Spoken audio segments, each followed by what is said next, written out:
Hi there. It's July the 1st and time for a brand new Proverbs. We're going to start with one for the first. Let's jump up there. We're using the Holman Christian Standard Bible this month. Now, Holman Publishing is the oldest Bible publisher in America. They have been around since the 1740s, since before America was America.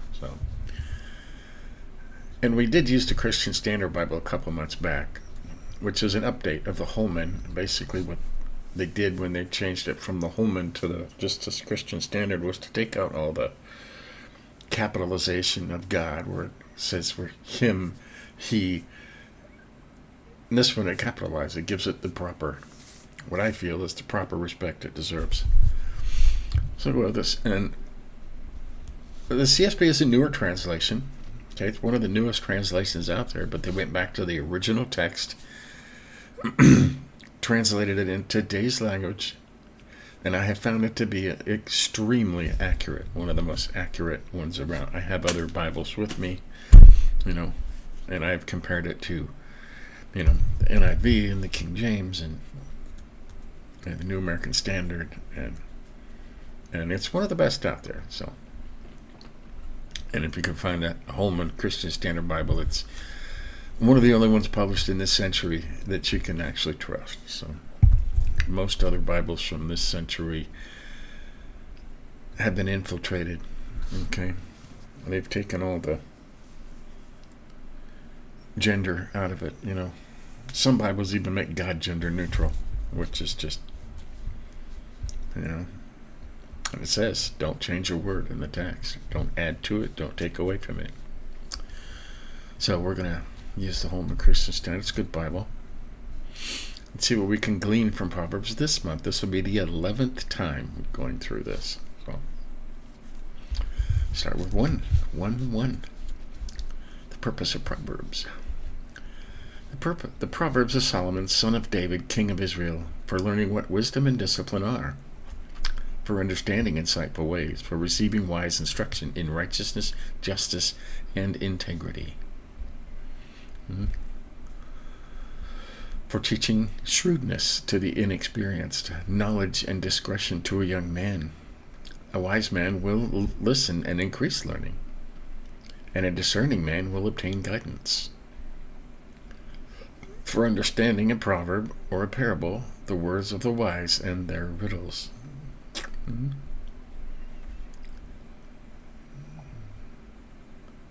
Now, this is the most important thing about wisdom.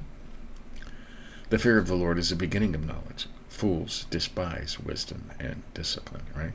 The fear of the Lord is the beginning of wisdom. Now I'm going to, like I usually do, I'm going to go over here and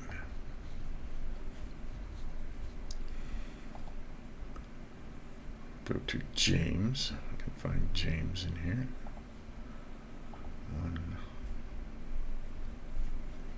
1:5. Okay. Yeah. We read that fear of the Lord is the beginning of knowledge. Fools despise wisdom. Okay. How do you get knowledge? Okay. How do you get wisdom? I was asked this. This is James 1:5. Okay? Written by James. 1:5 states, now if any of you lacks wisdom, he should ask God, who gives to all generously and without criticizing, and it will be given to him. Okay? If you want wisdom, the very first thing you got to do is ask God for wisdom. Okay? But, there's a caveat, but let him ask in faith without doubting. Okay? For the doubter is like the surging sea driven and tossed by the wind. That person should not expect to receive anything from the Lord. An indecisive man is unstable in all his ways. Okay? Or doubting person. Okay? So, if you want wisdom, ask God, who gives to all generously without criticizing, and it will be given to you. But if you ask for wisdom, you have to believe and absolutely not doubt that you will get wisdom. Okay? I ask God, and He will do it. If you doubt, you should not expect to receive anything from the Lord. Okay? An indecisive man, or a double-minded or doubting person is unstable in all his ways. So, you want wisdom? Ask God for wisdom and claim it. Do not doubt that He will give it to you. In any faction, don't doubt it. If you doubt it, you shouldn't expect to receive anything. You have to have absolute faith that He will give it to you. Right? But you must first fear the Lord. Fear, respect, awe. Follow Him. Okay? Pretty cool, huh? So that's important. The fear of the Lord is the beginning of knowledge. 8. Listen, my son, to your father's instruction, and don't reject your mother's teaching. For there will be a garland of grace on your head and a gold chain around your neck. My son, if sinners entice you, don't be persuaded. If they say, come with us, let us set an ambush and kill someone. Let us attack some innocent person just for fun. Let's swallow them alive like Sheol, still healthy as they go down to the pit. Kind of like all these protesters out there, huh?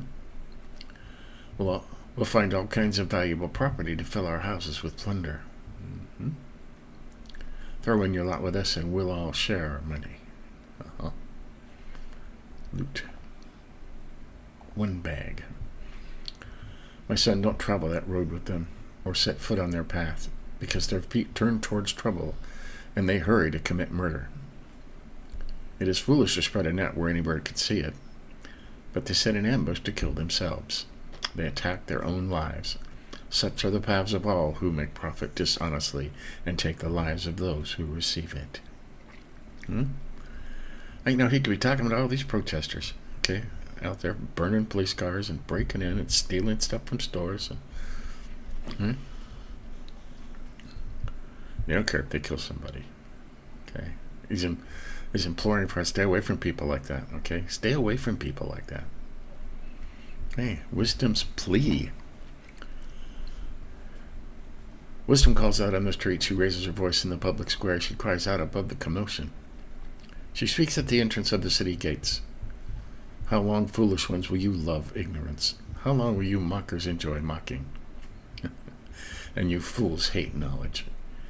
If you respond to my warning, then I will pour out my spirit on you and teach you my words. Since I called out and you refused, extended my hand and no one paid attention, since you neglected my counsel and did not accept my correction, I in turn will laugh at your calamity. I will mock when terror strikes you. When terror strikes you like a storm and your calamity comes like a whirlwind, when trouble and stress overcome you, then they will call me, but I won't answer. They will search for me, but won't find me. Because they hated knowledge, didn't choose the fear of the Lord, were not interested in my counsel, and rejected all my correction, they will eat the fruit of their way and be glutted with their own schemes. Okay? For the turning away of the inexperienced will kill them, and the complacency of fools will destroy them. But whoever listens to me will live securely and be free from the fear of danger. Okay. So, that's one. That's an introduction. The introduction continues in chapter 2. But it's interesting. Didn't highlight a whole lot. We did talk about the fear of the Lord as the beginning of knowledge. Okay. How to get knowledge, how to get wisdom, over here in James. Okay. Now, if any of you lacks wisdom, you should ask God, who gives to all generously and without criticizing, and it will be given to him. But let him ask in faith without doubting. For the doubter is like the surging sea, driven and tossed by the wind. That person should not expect to receive anything from the Lord. An indecisive or doubting man is unstable in all his ways. You have to have absolute faith that God will give you wisdom. If you ask for it, and he'll give it to you. And don't doubt it. Say, I am going to get wisdom. God has granted me wisdom. And I will read these Proverbs and I will gain wisdom. from the wisest man who ever lived. Okay? And it says in the Old Testament that Solomon was the wisest man who ever lived. And if you ask a lot of people, well, what about Jesus? Wasn't he wiser than Solomon? Jesus was wisdom. Okay? Now Solomon uses a female personification because, Solomon liked females. But when he's talking about wisdom, this is Jesus. Okay? Jesus was wisdom. Jesus knew everything. No man on earth can know everything. Okay? And it says at the end of Proverbs that we studied yesterday, Agur says, I've studied all my life and I have learned that I am the stupidest man. Okay?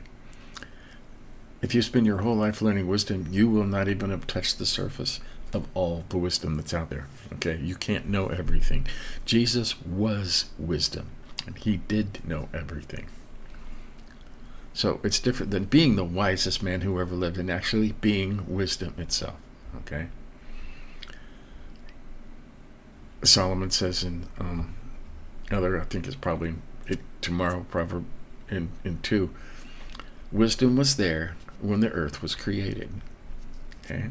Wisdom was there when everything was put together. Wisdom was there. Okay? And through wisdom, through the word, through Jesus, all things were created. So, interesting little upside note there. And I got off on a tangent, didn't I? So we highlighted this. Fear of the Lord is the beginning of knowledge. You want to have knowledge, you must fear the Lord first. Follow God. Be a Christian. Okay? And what else do we highlight? All about staying away from all the troubled people, all the protesters and gang members and people that hate the Lord. Okay? Why? Because all these people, because they hated knowledge, didn't choose the fear of the Lord, were not interested in my counsel, and rejected all my correction, they will eat the fruit of their way and be glutted with their own schemes. But whoever listens to me will live securely and be free from the fear of danger. So, there you go. That's Proverbs 1 in the Holman Christian Standard. And it goes, wisdom's worth. That's tomorrow. We'll get there. There you go. So, I'm looking forward to a brand new month of this in a really good, honest, newer translation. So, one of the only new, like I said, the Holman Christian Standard is one of the only newer translations that is absolutely faithful to the original text. And they didn't change anything. They're not trying to be political, and they're not trying to be gender neutral, and let's make sure everybody feels included. Okay? The Bible is the Word of God, and it's not supposed to be changed around to make people feel better. Okay? The Bible should affect you. If it needs to make you feel bad about something, it needs to make you feel bad about something, so you will change your ways. Okay? So, there you have it. That's Proverbs 1 for July 1st. We'll continue this. Stay tuned later. We are still doing Through the Bible in 1 year. We are exactly at the halfway point now. And we'll be, I'm not sure what we're doing today. Let's see. 2 Kings. I'm going to start 2 Kings today. Like I said, we should be through half the Bible because we are at exactly the halfway point and starting the third quarter. So until then, and we're also studying Galatians in the evening just to have a nice New Testament thing to jump into once in a while. So stay tuned for that. But till later, stay humble.